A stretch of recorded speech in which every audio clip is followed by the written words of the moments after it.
ಎಲ್ಲರಿಗೂ ನಮಸ್ತೆ. ಎಲ್ಲರೂ ಹೆಂಗದಿರಿ? ಆರಾಮದಿರಿ? ನಾನು ಸಹಿತ ತುಂಬ ಚೆನ್ನಾಗಿದ್ದೀನಿ. Welcome to Geeta Jagat sound ಚಾನಲ್ಗೆ ಸ್ವಾಗತ ತಮ್ಮೆಲ್ರಿಗೂ. ಸೊ ನೋಡಿರಿ, ನಮ್ಮ ಹಿತ್ತಲಲ್ಲಿ ಒಂದು ಏನಪ್ಪ ಅಂತ ಹೇಳಿದ್ರೆ ಈ ಒಂದು ಮರ ಬೆಳೆದಿತ್ತು. ಸೊ ಯಾವ ಮರ ಅಂತೇಳಿ ಎಲ್ಲರೂ ಗ್ಯಾಸ್ ಮಾಡಿರ್ತೀರಿ, ಪಪ್ಪಾಯಿ ಗಿಡ. ಸೊ ಪಪ್ಪಾಯಿ ಮರ ಬೆಳೆದಿತ್ತು. ಸೊ ಪಪ್ಪಾಯಿ ಮರದಲ್ಲಿ ಸಿಕ್ಕಾಪಟ್ಟಿ ಹಣ್ಣುಗಳಾಗಿದ್ದವು, ಅಂದರೆ ಕಾಯಿಗಳಾಗಿದ್ದವು. ಹಣ್ಣಾಗೋ ತನಕ ಯಾರೂ ಬಿಡೋದಿಲ್ಲ, ಯಾಕಂತಂದ್ರೆ ಹಳ್ಳಿ ಒಳಗೆ ಹಣ್ಣಾಗೋದು ಕಾಯಿ ಸಿಗ್ತಾರೆ ಹರ್ಕೊಂಡು ಹೋಗ್ಬಿಡ್ತಾರೆ ಅಂಥೇಳಿ ನಾನು ಸಹಿತ ಏನು ಮಾಡಿದೆ, ಹಣ್ಣು ಆಗ್ತೈತೆ ಅಂತೇಳಿ ವೇಟ್ ಮಾಡಿ ಒಂದು ದೊಡ್ಡ ಹಣ್ಣನ್ನು ಬಿಟ್ಟಿದ್ದೆ. ಬಟ್ ಯಾರೋ ಕೊಯ್ಕೊಂಡು ಹೋಗ್ಬಿಟ್ಟಿದ್ರು. ಸೊ ಅದಕ್ಕೆ ಏನು ಮಾಡಿದೆ, ಮಾರನೇ ದಿನ ಹೋಗಿ ನಾನು ಸಹಿತ ಅಲ್ಲಿರ್ತಕ್ಕಂಥ 4 ಕಾಯಿಗಳನ್ನು ಎತ್ಕೊಂಡ್ಬಂದೆ. ಯಾಕಂತ ಹೇಳಿದ್ರೆ ಉಪ್ಪಿನಕಾಯಿ ಹಾಕಬೇಕಂತ ಹೇಳಿ. ಸಾಕಷ್ಟು ನೋಡಿರಿ ವಿಟಮಿನ್ಸ್ಗಳನ್ನು, ಪೋಷಕಾಂಶಗಳನ್ನು ಹೊಂದಿರತಕ್ಕಂಥ ಈ ಒಂದು ಪಪ್ಪಾಯಿ ಕಾಯಿಯಿಂದನೂ ಸಹಿತ ನಾವು ಆರೋಗ್ಯವನ್ನು ಕಾಪಾಡ್ಕೊಳ್ಬೋದು. ಪಪ್ಪಾಯಿ ಎಲೆಯಿಂದನೂ ಸಹಿತ ನಾವೇನು ಮಾಡ್ತೀವಿ, ಇಲ್ಲಿ ರಕ್ತಹೀನತೆಯನ್ನು ತಡೆಗಟ್ಟಲಿಕ್ಕೆ ಸಾಧ್ಯ ಆಗ್ತೈತಿ. ಸೊ ವೈಟ್ ಪ್ಲೇಟ್ಲೆಟ್ಸನ್ನು ಹೆಚ್ಚಿಸ್ಕೊಳ್ಳಿಕ್ಕೆ ಒಂದು ಹಣ್ಣು ಅದ್ಭುತವಾಗಿರ್ತಕ್ಕಂಥದ್ದು, ಎಲೆನೂ ಸಹಿತ ಅದ್ಭುತವಾಗಿರ್ತಕ್ಕಂಥದ್ದು. ಅದ್ರ ಜೊತೆಗೆ ಕಾಯಿನೂ ಸಹಿತ ನಾವೇನು ಮಾಡ್ತೀವಿ ಅಂದರೆ ಅನೇಕ ಒಂದು ಆಹಾರಗಳಲ್ಲಿ ಉಪಯೋಗಿಸ್ತೇವೆ. ಸೊ ಅದಕ್ಕಾಗಿ ಈ ಒಂದು ಪಪ್ಪಾಯಿ ಕಾಯಿಯಿಂದ ಅಂದ್ರೆ ಈ ಪಿಕಲ್ಸನ್ನು ಯಾವ ರೀತಿ, ಉಪ್ಪಿನಕಾಯಿಯನ್ನು ಯಾವ ರೀತಿ ಮಾಡೋದು ಅನ್ನೋದನ್ನು ಇವತ್ತು ನಾನು ನಿಮ್ಗೆ ಹೇಳ್ಕೊಡ್ತೀನಿ. ಬಾರಿ ನೋಡೋಣ ಯಾವ ರೀತಿ ಮಾಡೋದು, ಹಾಗಾದ್ರೆ ಅದರಿಂದ ಆಗ್ತಕ್ಕಂಥ ಪ್ರಯೋಜನಗಳೇನು ಅಂತಕ್ಕಂಥದ್ದನ್ನು ತಿಳಿಸ್ಕೊಡ್ತೇನೆ. ಸೊ ಈ ರೀತಿ ಪಪ್ಪಾಯಿ ಕಾಯಿಯ ಮೇಲಿನ ಸಿಪ್ಪೆಯನ್ನು ನೀಟಾಗಿ ತಗೊಂಡಾದ್ಮೇಲೆ ಅದನ್ನು ಸಣ್ಣ ಹೋಳುಗಳಾಗಿ ಹೆಚ್ಕೋಬೇಕು. ನೋಡಿರಿ, ಒಳಗಡೆ ಇರ್ತಕ್ಕಂಥ ಬೀಜಗಳನ್ನು ನೀಟಾಗಿ ಅವನ್ನು ಸಹಿತ ತಕ್ಕೋಬೇಕು. ಈ ರೀತಿಯಾಗಿ ತಗೊಂಡು ನಾನೆಲ್ಲ ರೆಡಿ ಮಾಡಿ ಇಟ್ಕೊಂಡಿದ್ದೀನಿ. ಸೊ ಇವಾಗ ಇದನ್ನು ಸಣ್ಣ ಸಣ್ಣ ಪೀಸ್ಗಳಾಗಿ ಕಟ್ ಮಾಡಿಕೊಂಡು ಇದಕ್ಕೆ ಬೇಕಾಗಿರ್ತಕ್ಕಂಥ ಎಲ್ಲ ಸಾಮಗ್ರಿಗಳನ್ನು ಜೋಡಿಸಿಟ್ಕೊಂಡಿದ್ದೆ ಆಲ್ರೆಡಿ.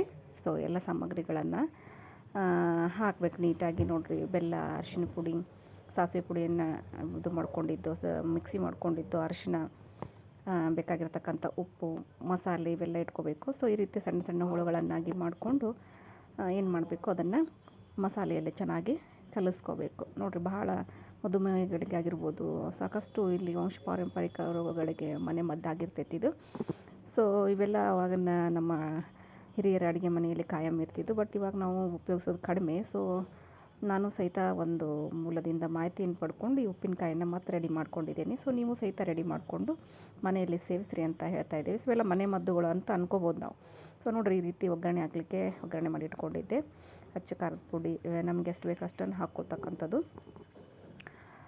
ಯಾವುದೇ ನೀರನ್ನು ಮಿಕ್ಸ್ ಮಾಡಬಾರ್ದು, ನೀರನ್ನು ಹಾಕಬಾರ್ದು, ಕೆಟ್ಟು ಹೋಗ್ತೈತೆ ಬೇಗ ಉಪ್ಪಿನಕಾಯಿ. ಸೊ ಈ ರೀತಿ ನೋಡಿರಿ, ಸಾಸಿವೆ ಪೌಡ್ರನ್ನು ಹಾಕ್ಕೊತಾ ಇದ್ದೀನಿ ಹುಳಿ ಬರಲಿಕ್ಕೆ. ದೆನ್ ಅರಿಶಿನ ಪೌಡ್ರು, ನೆಕ್ಸ್ಟು ಅಚ್ಚ ಖಾರದ ಪುಡಿ. ನಮ್ಗೆ ಎಷ್ಟು ಬೇಕೋ ಅಷ್ಟು ಖಾರ ಆಗಬೇಕು ಅಂದ್ರೆ ಜಾಸ್ತಿ ಹಾಕ್ಕೋಬೇಕು, ಇಲ್ಲ ಲೈಟ್ ಆಗಿರಲಿ ಅಂದರೆ ಸ್ವಲ್ಪ ಕಡಿಮೆ ಹಾಕ್ಕೋಬೇಕು. ಸ್ವಲ್ಪ ಜಾಸ್ತಿ ಖಾರನ ಹಾಕ್ಕೊಂಡಿದ್ದೀನಿ. ಇದು ನೋಡಿರಿ, ಇದು ಸ್ವಲ್ಪ ಮಸಾಲೆ ಏನು ಅಂತ ಹೇಳಿದ್ರೆ ಇದು ಹುರಿದಿರ್ತಕ್ಕಂಥ ಮೆಂತ್ಯ ಮತ್ತು ಜೀರಿಗೆ ಪೌಡ್ರ್ ಇದು.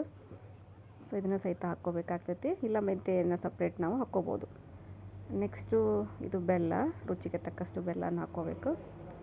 ಆಲ್ರೆಡಿ ಸ್ವೀಟ್ ಆಗಿರ್ತೈತೆ ಅದು. ಸ್ವಲ್ಪ ಬೆಲ್ಲವನ್ನು ಹಾಕ್ಕೊಂಡು ಲಾಸ್ಟಿಗೆ ಉಪ್ಪನ್ನು ನಾವು ಆ್ಯಡ್ ಮಾಡ್ಕೋಬೇಕು.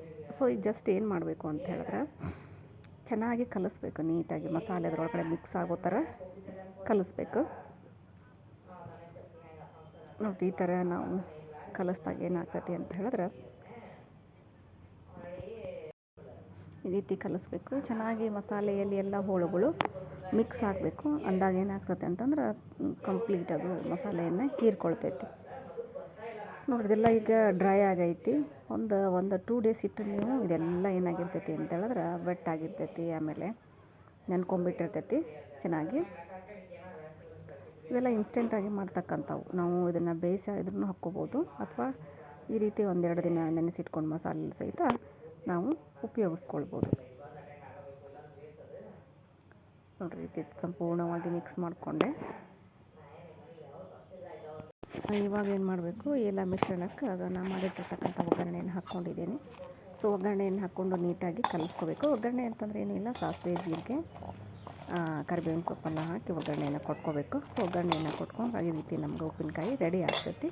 ಸೊ ನೋಡಿರಿ, ಈ ರೀತಿ ಕಂಪ್ಲೀಟಾಗಿ ಆಗಿರ್ತಕ್ಕಂಥದ್ದು ತುಂಬ ಚೆನ್ನಾಗಿ ಬರ್ತೈತಿ. ಒಂದು 2 ಡೇಸ್ ವೆಯ್ಟ್ ಮಾಡಬೇಕು, 2-3 ಡೇಸ್. ಸೊ ಈ ರೀತಿ ಏರ್ಟೈಟ್ ಇರ್ತಕ್ಕಂಥ ಒಂದು ಬಾಕ್ಸಲ್ಲಿ ಇದನ್ನು ಹಾಕಿ ನಾವೇನು ಮಾಡಬೇಕು, ಸ್ಟೋರ್ ಮಾಡಿ ಇಟ್ಕೋಬೇಕು. ಒಂದು 3-4 ಡೇಸ್ 5 ಡೇಸ್ ಇಟ್ಟರೂ ಬೆಟರ್ ಆಗಿ ಬರ್ತಕ್ಕಂಥದ್ದು ಉಪ್ಪಿನಕಾಯಿ.